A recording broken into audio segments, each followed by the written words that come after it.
그 다음에는 투자의 본질을 이때까지 말씀드렸는데 이번엔 단기 투자를 좀 말씀드리도록 할게요. 단기 투자.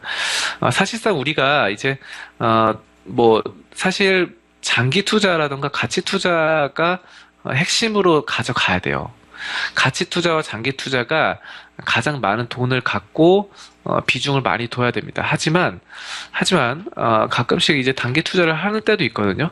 근데 단기 투자를 하는 경우라면은 제가 좀 팁을 드리도록 하겠습니다. 단기 투자를 한다면은 이 거래량이 상당히 중요합니다. 거래량이 상당히 중요하다는 것과 거래 대금도 중요하다는 거죠. 그래서 거래량 이거 거래 밑에 보면은 차트가 있고 밑에 거래량 있죠. 거래량에 이거를 좀 중요시 생각을 해야 된다는 거예요. 그리고 거래 대금이 있어요. 거래 대금. 여러분들 거래 대금을 좀 보시면은 거의 다 삼성전자가 1위예요. 거래 대금. 그래서 삼성전자가 1위다라고 보실 수 있겠고 왜 그러냐면은 거래 대금이란 게 뭐냐면은 거래량 곱하기 주식의 주가 이렇게 보시면 돼요. 주가. 그러니까 삼성전자 어때요? 230만 원, 240만 원이죠. 그러니까 삼성전자의 거래량은 사실상 많지가 않습니다. 그래서 거래량이 많지 않지만 주가가 높죠. 그러니까 거래량 곱하기 주가를 하면은 바로 거래 대금이 되는데 거래 대금이 가장 좀 객관적인 지표다. 이렇게 되겠습니다. 자, 그래서 왜냐하면은 거래량만 많은 걸 하면은 오늘로만 말씀드리면은 오늘 거래량 가장 많은 건 뭐예요? 보시면 세종텔레콤입니다. 세종텔레콤이 제4이동통신 관련해서 가장 거래량이 많아요. 하지만 세종텔레콤의 거래량이 많지만 현재가가 얼마입니까? 994원입니다. 굉장히 싸죠.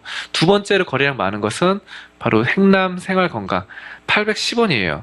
이런 식이에요. 근데 거래 대금 순으로 따져 보신다고 한다면은 지금 1위가 NC소프트입니다. 근데 이게 왜 그러면은 NC소프트는 거래량은 많지 않아요. 하지만 거래 대금은 많은데 이거 왜 그러면은 가격이 37만 원이죠. 그래서 37만 원짜리가 거래가 되면 얼마나 많이 되겠습니까, 여러분들? 그쵸, 어쩔 수 없는 거예요. 자, 그리고 거래 대금 2위가 삼성전자입니다. 238만 원. 와, 이렇기 때문에 거래량이 많을 수가 없는 거예요. 거래량 삼성전자는 11만 주밖에 안 됩니다. 하지만 굉장히 거래대금 많죠. 자, 그래서 우리가 이렇게 먼저 구분을 하고 넘어가는데 거래량은 바로 이 주가 수준이 낮기 때문에 거래량이 낮은 것들이 많이 차지를 하고 거래 대금을 더 주력해서 보면 되겠다라는 점 말씀드리면서 넘어갑니다. 자, 근데 어쨌든 변동성 부분으로 따진다고 한다면은 뭐 거래 대금보단 거래량이 많은 것이 더 변동이 큽니다. 더 왔다 갔다 하는 게 플러스 마이너스 왔다 갔다 하는 게 훨씬 커요. 그래서 결론을 말씀드리면은 거래량, 거래대금 둘 다 봐야 돼요. 둘 다 봐야 돼요. 왜냐하면은, 거래대금 삼성전자 보시면은, 삼성전자 거래대금 많지만, 변동성이 그렇게 크지가 않죠. 근데 우리가 만약에 단타를 한다 쳤을 때는, 거래대금이 되게 중요하거든요. 거래대금이. 이거 변동성이 되게 중요하거든요. 단타를 칠 때는. 근데 삼성전자로 단타 치기는 쉽지가 않죠. 그렇다고 보시면 됩니다. 자, 그래서, 바로 이런 점들 감안하시면 되겠고, 그래서, 단타의 경우, 또 스윙의 경우, 스윙 투자는 며칠 단위로 투자를 하는 거죠. 이럴 경우에는 하루 거래 대금과 거래량이 고작 몇억 원, 몇만 주에 그치는 종목들은 일단 관심 종목에서 삭제를 해야 돼요. 이러면 너무 답답해서 안 됩니다. 거래 대금과 거래량이 너무 작으면 변동성이 너무 작다는 것이죠. 자, 그래서 이런 것들은 바로 단기 투자의 요건을 충족시키지 못하게 됩니다. 자, 근데 거래량과 거래 대금을 기준으로 시장에 관심이 몰려있는 상위 15개 종목만을 관심 종목에 편입시키는 방법으로 종목을 관리하고 또 거래량, 거래 대금이 많고 유동성이 활발하다는 것 자체가 시장에 관심이 쏠려 있다는 증거라고 보시면 되겠습니다. 큰 자금이라도 내가 사고 싶을 때 사고 팔고 싶을 때 팔 수 있는 종목 이런 것들이 누가 싫어하겠습니까? 그쵸? 그래서 호가창이 얇아서 수익이 났는데도 익절하기 힘들고 또 손절하려 해도 호가 상태가 불량해서 물량 정리가 힘든 종목들은 가능하면 피하는 게 좋아요. 그렇습니다. 그래서 유동성이 풍부해야 세력들도 관심을 갖고 매집을 시작할 것이기 때문이죠. 자, 그렇습니다. 그래서 외국인들 또 기관 투자자들은 갑작스러운 업황의 변동이나 정부 정책, 우리가 모르는 호재를 알고 선취매를 할 가능성이 있습니다. 자, 이러한 선취매에서 대량 수급이 유입되죠.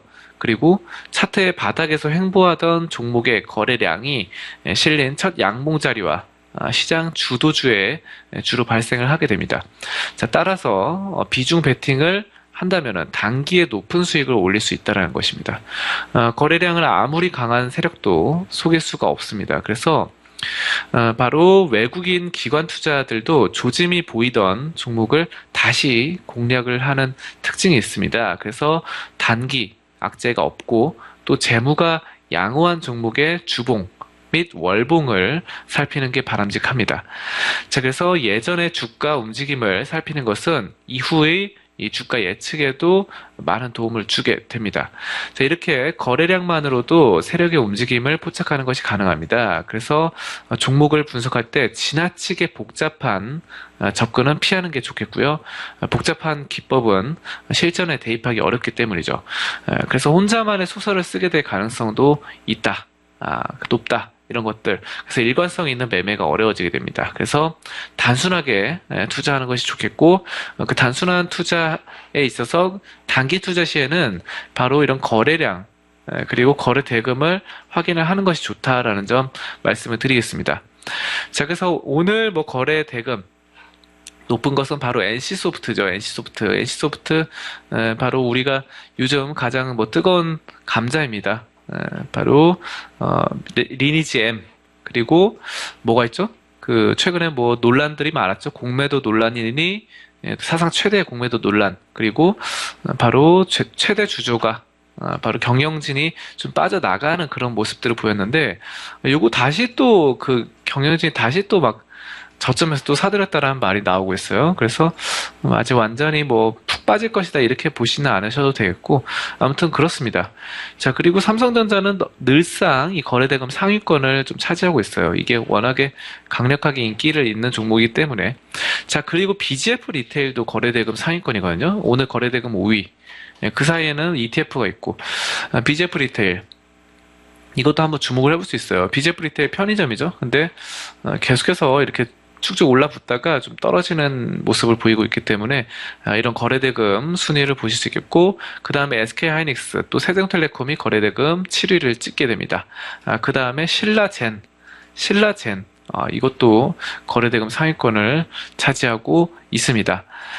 신라젠, 그래서 이런 모습들 보실 수 있고, 그 다음 서울제약, LG디스플레이, 바로 이런 모습들이 나타나고 있습니다. 그럼 거래량으로는 뭐 아까 말씀드렸던 세종텔레콤, 그리고 행남생활건강, 여기에 더불어서 고려산업이 엄청나게 뛰었거든요. 고려산업이 20% 뛰었어요. 거래량 많은 걸로. 그래서 고려산업 같은 경우는 예전에 문재인 후보 인맥 관련주였죠. 인맥 테마주. 근데 이거 계속해서 지켜보고 있었는데, 이 저점에서 한번 모멘텀이 있었어요, 오늘. 그래서 여러분들 알아두셔야 되는 게, 이제 여기 저점에서 엄청난 거래량 봐봐요. 지금 이 떨어질 때는 이런 종목이 여기서부터 문재인 대통령 되고 당선되고 나서 계속 떨어졌죠. 당선되면서 떨어졌는데 거래량 수준을 보면 거래량이 거의 없습니다. 그러다 오늘 엄청난 거래량이 생겼죠. 자, 이런 거 보시면은 고려산업이 이제 저점을 찍고 반등을 할 가능성이 있다라는 것이죠. 이런 것들을 단타시나 스윙에서 접근하신다면 고려산업 같은 종목, 뭐 투자의 정석이 아니라 어떻게 보면 단타의 정석이라고 말씀드릴 수 있겠네요. 단타의 정석, 이렇게 올라갈 가능성이 있다 라고 보시면 되겠습니다. 그래서 바로 고려산업 한번 주목해보죠. 고려산업은 이 실적도 괜찮아요. 실적도 괜찮기 때문에, 실적도 괜찮고 이 저평가된 종목입니다. 저평가 PBR이 0.81, PER이 10이에요. 그래서 좀 상당히 저평가돼 있고, 부채 비율도 한 100%로 뭐 적정한 수준, 그 정도로 나타내고 있어서 상당히 매력이 있는 종목입니다. 여기에 더불어서 이제 고려산업만 보실 게 아니라, 고려산업은 이렇게 많이 올랐는데 지금 다른 문재인 대통령의 종목들이 있어요. 인맥 관련주들 엄청나게 떨어졌죠? 뭐뭐 있었습니까?